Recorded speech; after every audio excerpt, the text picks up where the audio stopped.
Always it's really nice on a Thursday night to see that many people that have time to come out. I asked my wife if she wanted to come out. She says, "Are you crazy? It's Thursday night." I said, "Well, I'm going out, so." But it's nice to see how many other people have made it out to this. And tonight we want to talk about lighting our way through history. Where's he? Stuart, are you watching me? It just shows that you're watching me. Yeah? I can see over here who's come on. And Richard's here. Richard Klein's also watching us. So lighting our way through history, the timeless message of Channukah. That's what we want to discuss tonight.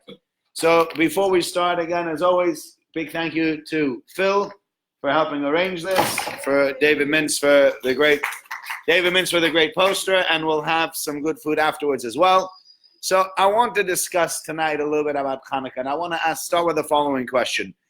What is the message of the Neros Channukah, of the candles of Channukah? What message are we giving out? So you take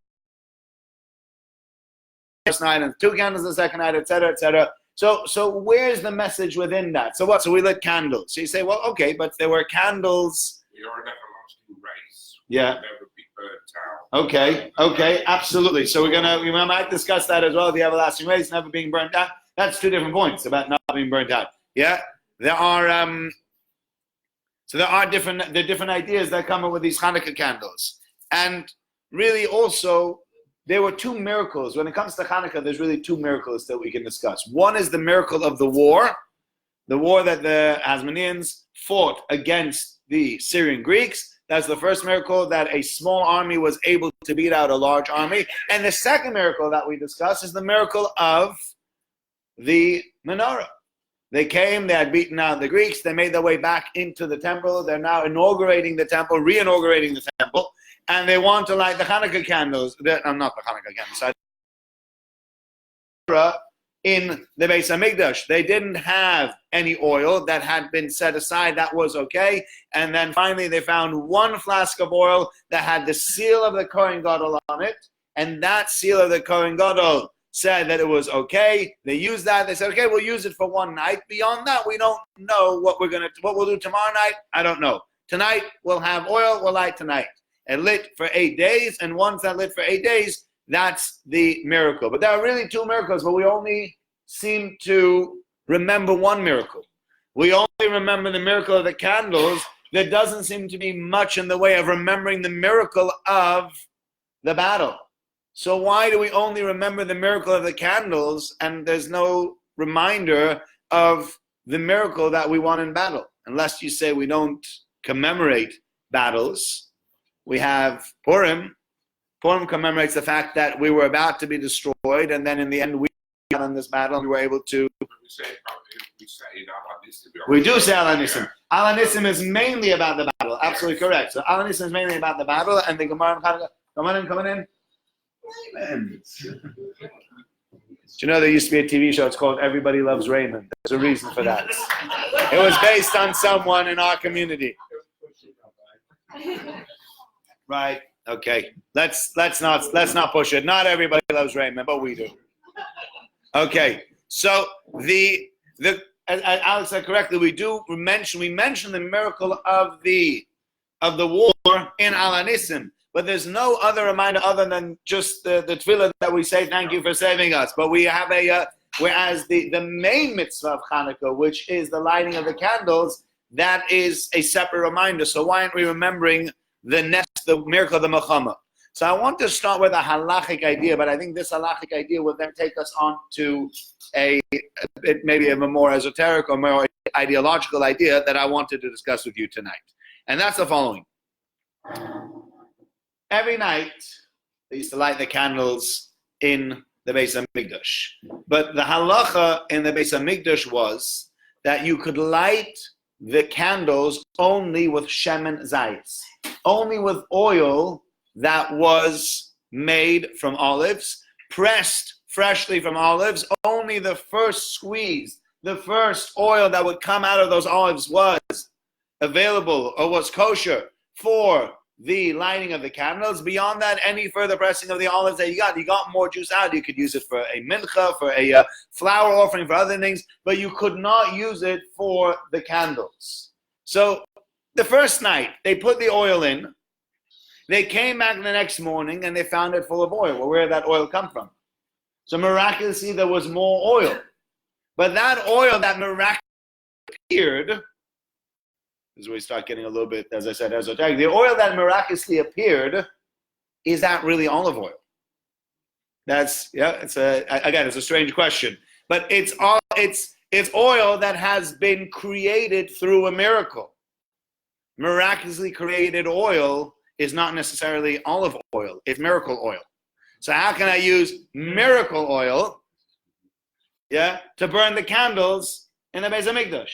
There's a question. Go on.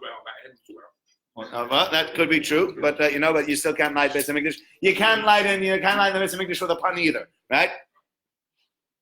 So how are we going to get around this question? So what many of the commentators say is there are two ways to look at this.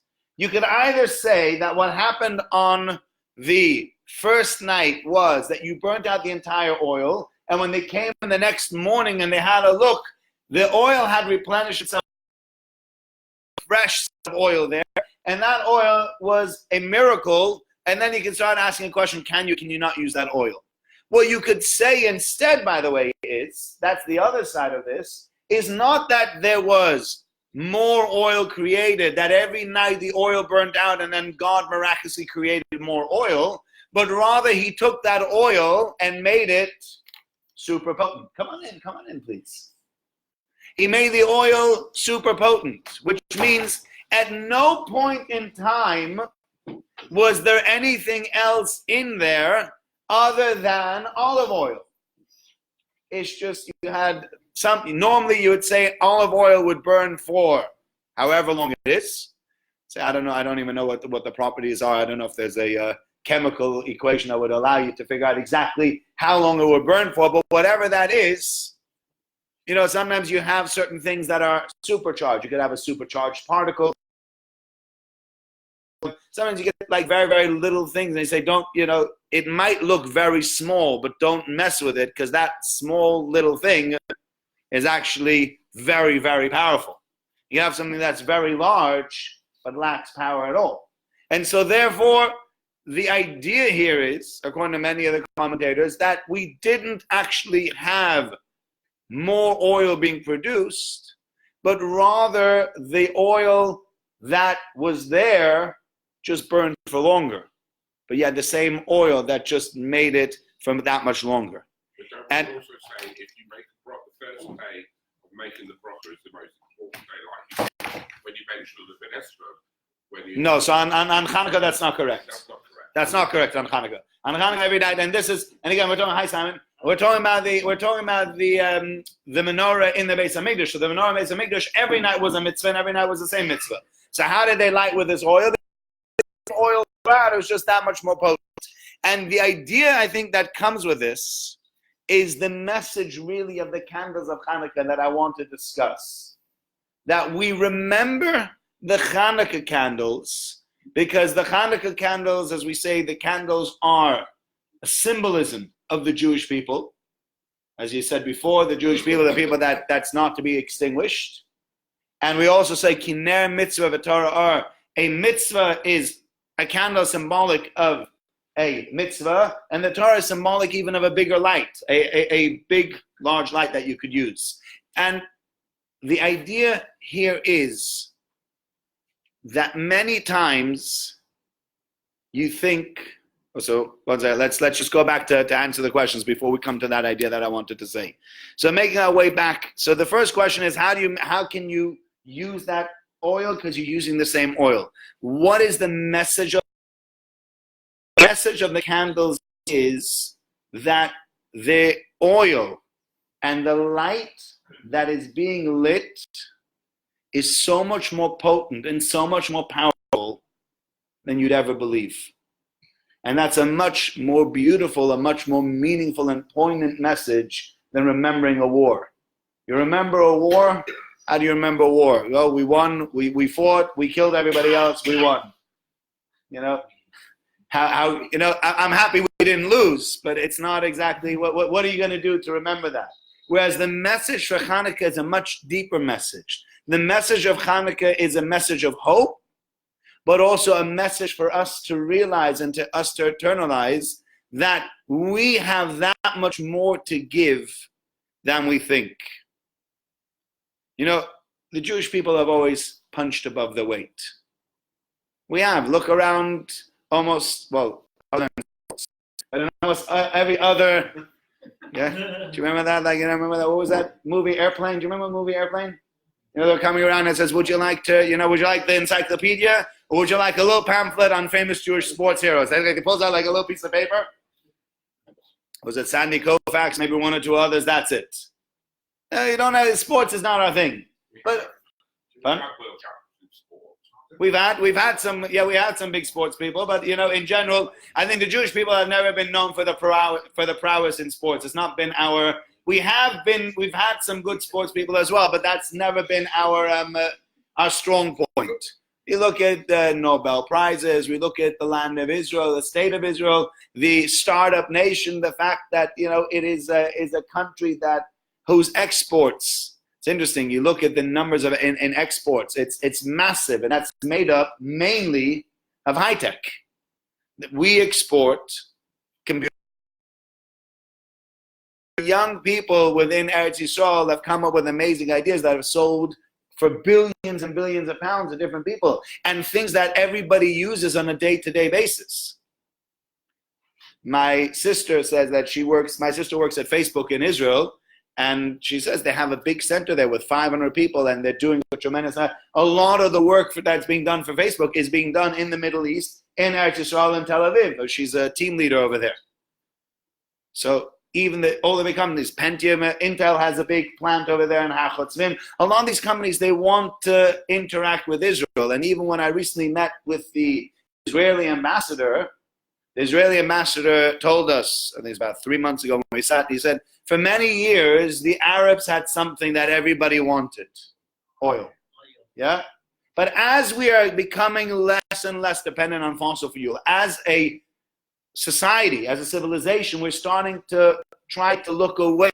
We want to become more carbon neutral. We want to find ways of renewable energy, using solar energy, using wind energy. There's so many other ways of energy, and if we can find ways to make it affordable, nobody really wants to be stuck with all these fossil fuels that we're constantly A, having to burn, B, having to spend a lot of money on, when really in reality, if we could create cars that would drive on solar energy, I mean, we'd all be happier. Yeah, who was it? Michael told me that do you still have your, was it Nissan Leaf or something like that? Yeah. What was it? You get what's called the equivalent of, it's a rechargeable car, the equivalent of 300 miles to the gallon, I think you said, or something like that. Something like that. You're driving electric. Imagine if you got 300 miles to the gallon. You know, if all you should 300 miles to the gallon. With my big car, if I get 20, I'm happy. Because it's 15 times as efficient. Pardon? It's up for sale. All right. Anybody here watching? If you want to speak to Michael, it has appreciated. I've never heard a car appreciated. Pardon? 2 million now that it was. You know, I mean, he's driven in it. Yeah. It's a famous car. It's not only has he driven in it, it's been on Facebook Live also. Okay, so he said that that we nowadays have a form of oil that the world is looking for, but it's not a fossil fuel. It's technology. And even the Arab states and the Arab countries are lining up to try to do business and try to have relationships with Israel, because they know that's where many of the up-to-date technology, up-to-date, high-tech, whatever it is that they're going to use, it comes from there. And if we don't have a good relationship with Israel, it's like if you had a bad relationship with Saudi Arabia or with Iran or Iraq. When they had the oil, you were in shtuch. Now, if you had a bad relationship in Israel, you might be in shtuch because they have some really, really good stuff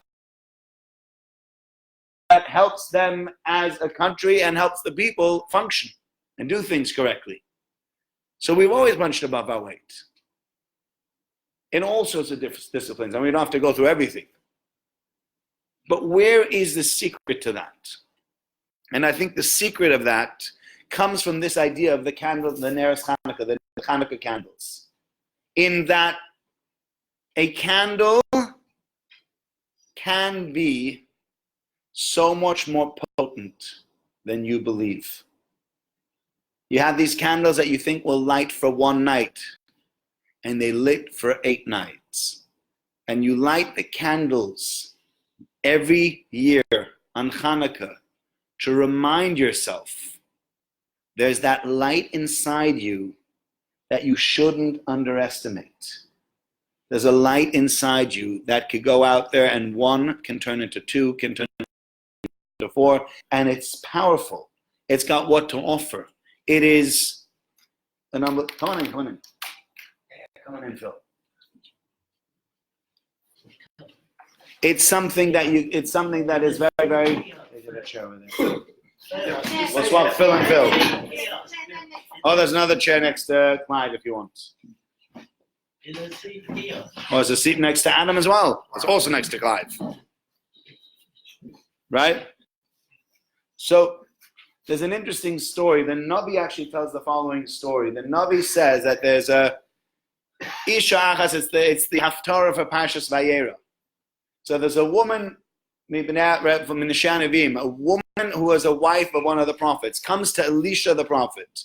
And Elisha, who was the student of Elijah, and comes to him and he says, my husband died, and my husband has a tremendous amount of choivos. He has a tremendous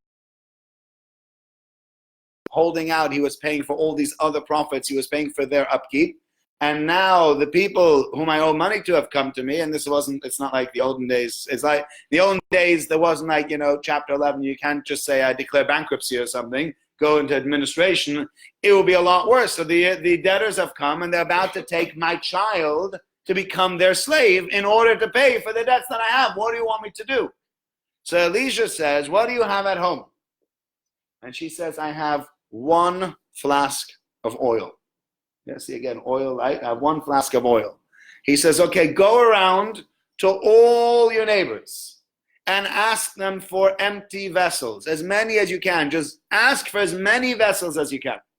And she goes out and she gets herself and her kids, they go around and they get vessels from all over and they bring him to the house. And she says, and now what? She says, you close the door and you start pouring with the oil.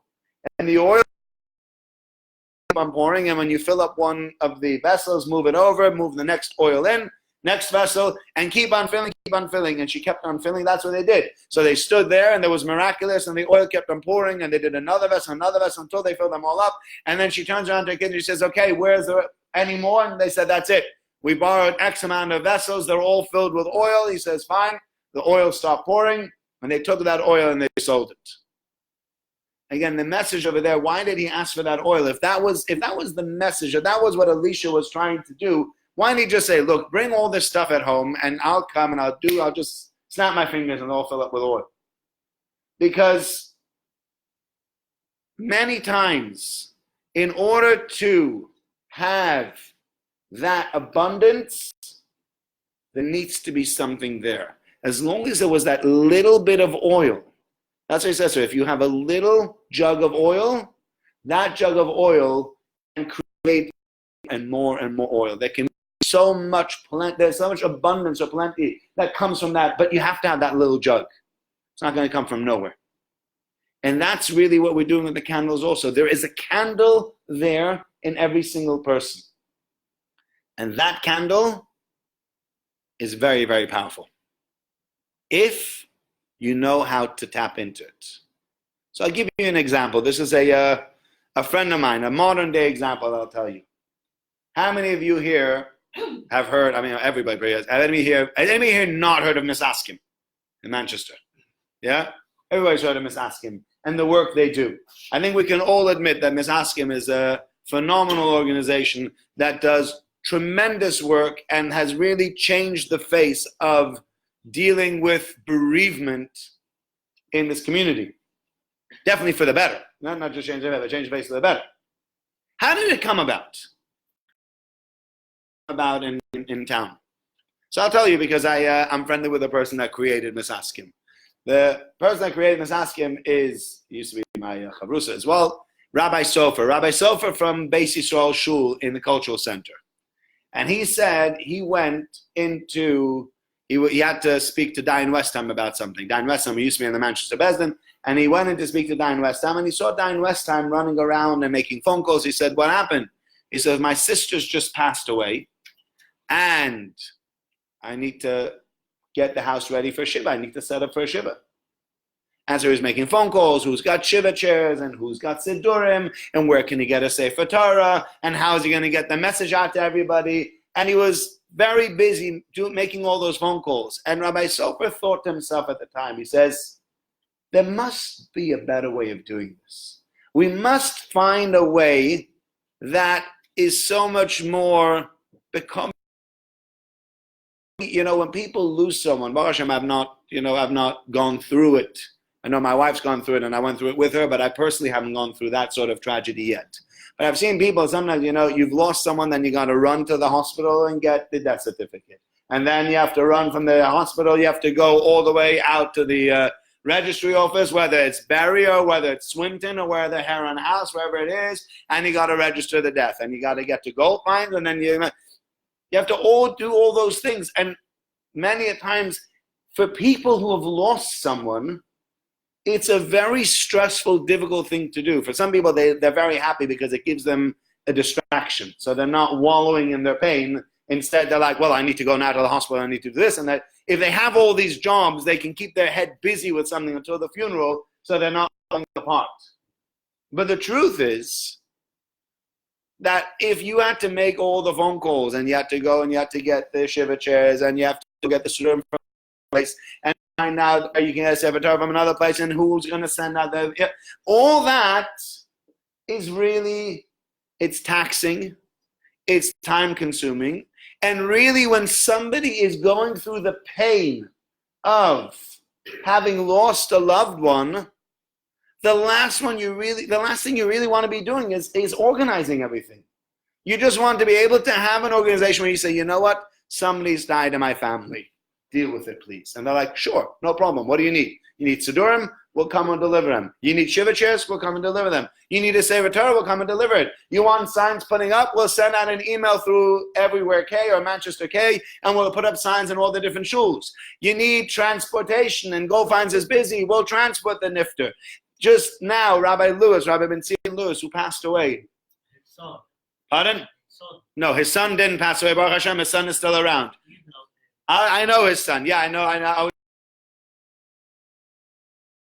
The kids. So I was there at the Shiva house, and they said that they used to scan people. There was a scanner that they had for people who passed away in Manchester. Actually, I think it's at the Etihad. It was in the Manchester City Stadium. That's where they had the scanner because they use that scanner for the footballers. Yeah. And so in order to be able to, so then somebody came up with the idea, well, if they use the scanner for the footballers, if we can use it for live people, we can use it for dead people. And so they were using that scanner. And all was good and fine until I think somebody said the footballers found out that they were using the scanner also to scan dead people. And they freaked out. They didn't really like it so much. So at the moment, I think they've put an end to it. There's still negotiations going on. And, pardon? Yeah, so they had to go to Oxford. So what happened is that somebody took Rabbi Lewis, Olav Shalom, drove him all the way down to Oxford, did the scan, and pardon? They're buying a scanner. Wonderful. Thank you very much. I know you're involved with the hospital and everything, so kol hakavod that they're willing to put in that kind of investment. But until we have that, so that we have people that are willing to drive down to Oxford with a body in the car, to have the body scanned, and then to drive back to ensure COVID amex. In the olden days, they were talking about it today in the Shiva house. What would we have done? In the old days, you were told sometimes by people, this is what it is. You called up the hospital said, well, it's a coroner's case, it'll probably be 2020 by the time we have the funeral. And that's what it was. There wasn't, there was no Moshe Sinitsky or Shlomo Adler whom you could call. There was no Mesaskim who would drive the body all the way down to Oxford. And that was it. You were stuck with it. If it took 2 weeks to have the funeral, so it took 2 weeks to have the funeral. Tough luck. And this organization instead has changed the way we do things. And but as one man's vision who says, you know what? We're going to make a difference. We're going to change this. It's not, it doesn't have to be like that. It can be much more compassionate. Other people and take a load off your back with all these things. And so many of the other organizations like that have started with one or two people that had an idea, whether it's something like Ezra Care. I mean, I was just thinking about, the power that we have nowadays, even social media. Social media has given people power like they've never had it before. Until now, you couldn't, who said it this morning, Martin, who spoke this morning about the 8-year-old kid on YouTube? Was it you? Did you mention it? Yeah, I can't remember who it was. It was you or Michael. Yeah. So there's an 8-year-old boy in America that reviews toys on YouTube. One of the most successful YouTube channels on the planet. This young kid reviewing toys the last year has made $2 million on YouTube videos. An 8-year-old child, reviewing toys. How does that happen? Because we've been given today the power of the global village is that one individual can have that sort of effect. Rabbi Benji Rickman, when his son passed away, I don't know how many of you saw what he put up on LinkedIn. Just before the Levi, he says, I had so much going on in my head and I was feeling so desperate and so dark. And he put on LinkedIn the following message. He says, my son, my beautiful boy, has passed on from this world. The world is a dark place at the moment. Do some good deeds and fill the world with light. He said it's been shared around the world thousands and tens of thousands of times. And he received emails and messages and phone calls from people halfway around the world. So inspired, this is what I did. Just for your child. People all in America and in Israel and in Australia, everywhere.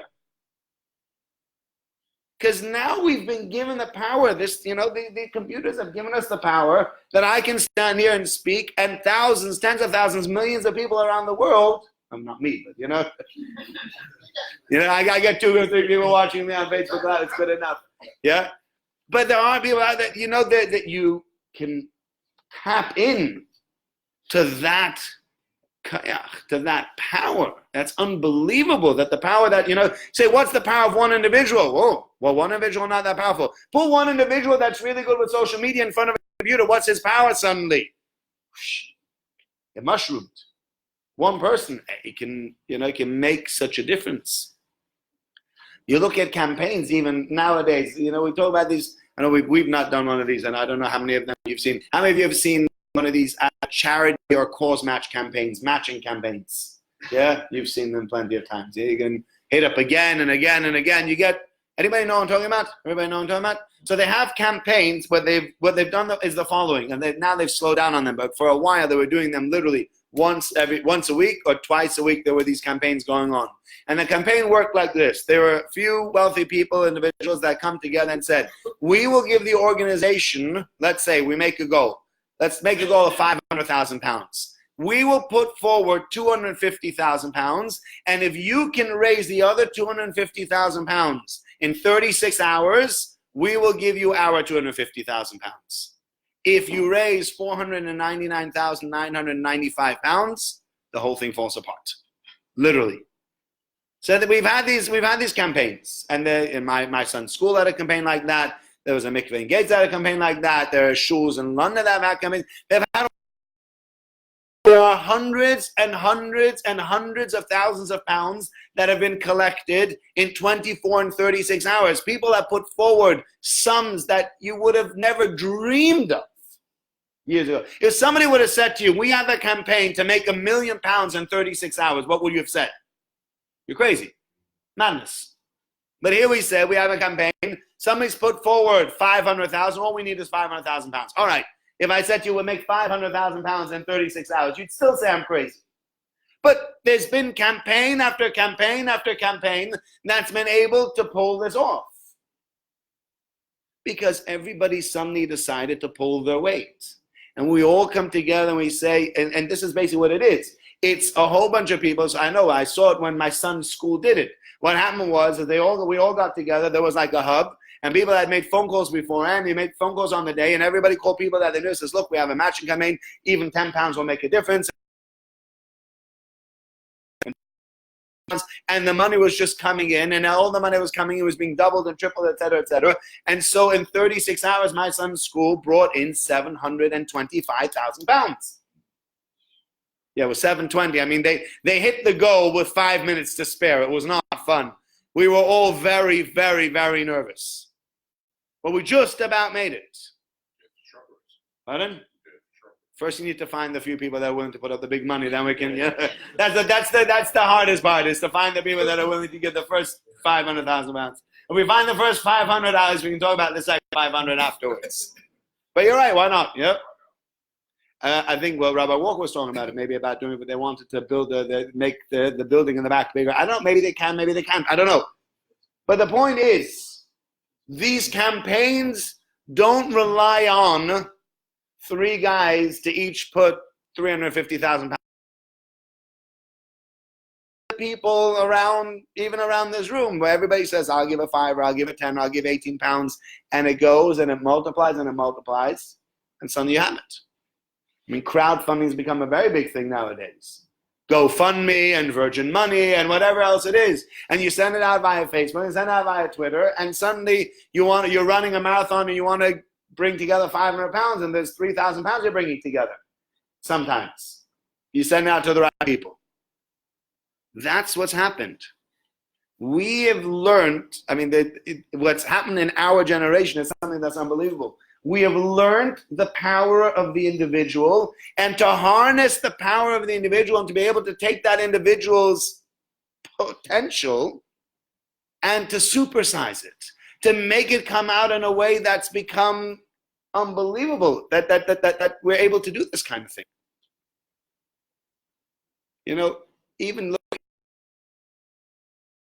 I remember I came here early on in 2007, 2008, when I'd moved back to Manchester, and there was a lot going on in shul because Seed was involved with shul, and they were doing a great work, and then they were putting on these big kiddushim, and they were having all this great stuff going on in the shul, and it was really an amazing time for the shul. It was the beginning of a rebirth.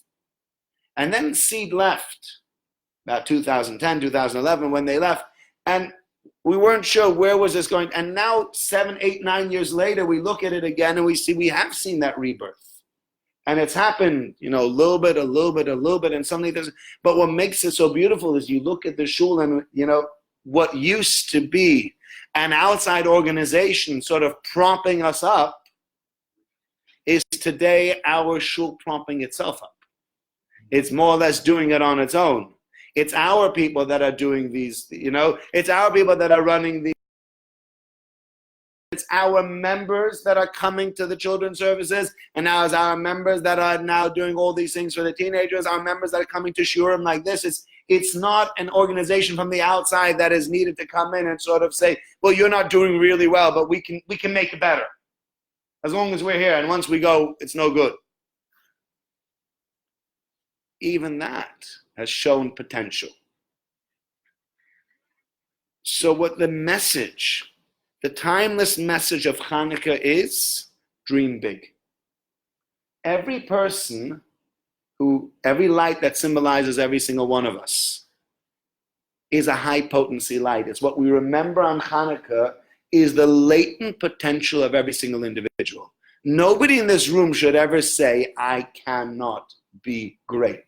I cannot affect great change in the world. I cannot really make a difference to other people. Because who am I? Some woman who lives in Manchester and Prestwich, you know, davening in my shul, I do my thing and that's it. You can do so much more. It's finding that spark inside yourself and the right thing that you want to ignite and being able to ignite it.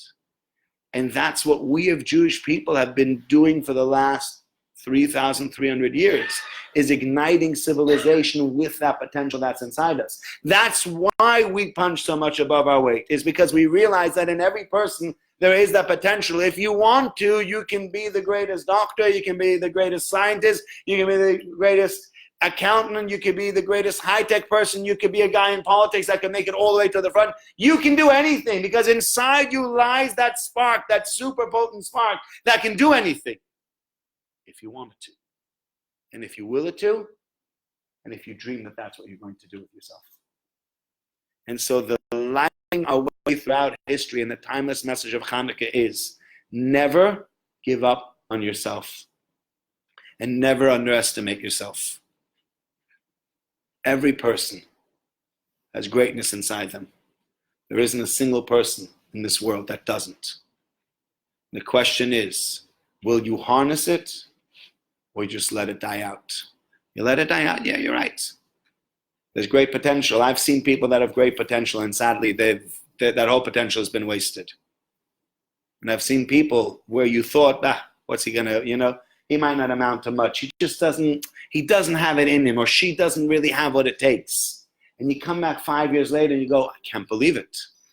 Who would have thought? Because never say they don't have what it takes. You don't know who has what it takes or doesn't have what it takes. And if you want to, if you will it, it becomes a reality, it becomes a possibility. Channukah. Wishing you all a very happy Channukah, and there'll be donuts. Yeah. Can I make an announcement? Yes, please do it. Monday. Why not? Why not? I said yes. No. We're going to make an announcement. Make an announcement, Alex, please. Remember, North Manchester General Hospital is doing